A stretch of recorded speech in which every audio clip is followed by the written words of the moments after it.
හොඳයි වාඩි වෙන්න දෙන්නමනේ අපේ පන්තිය වල කුරුගම කිඳුන්ට ඒක පන්තිය මුත් සමාධි විනා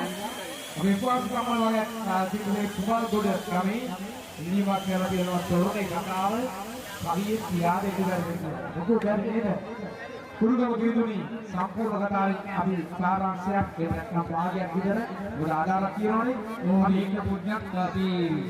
පොස්ට් කරන්නේ බලන්න ඒ කියන්නේ ආදාර කියන වෙලාව මේමයි කුඹාගුඩේ කිව්ව අම්මලා තාත්තලා අක්කලා නැගිලා ඔක්කොම මරුනේ මරු තමයි ඉන්නේ වෙලාවේ කුට්ටා කොමු හැබි මුණානි ටිකක් ඉවසනේ මේ ආදාර පොඩ්ඩක් අඩු වුණා ඊයරම් ගතන්දරේ කිව්වා මම කියන්නේ මේ කතාව කියනවා පිළිකරේ වල ඇස් කරන්නේ නෑ කරන්නේ මේකත් එක්ක ඊයේ කතාව කිව්වා ඉතින් ඔයාලා කියන්නේ නේද අද මේ ආදාර වලට මුට්ටන් දෙන්නේ මොකේ කටට ගානියක් කරනවා මේ දැන් මම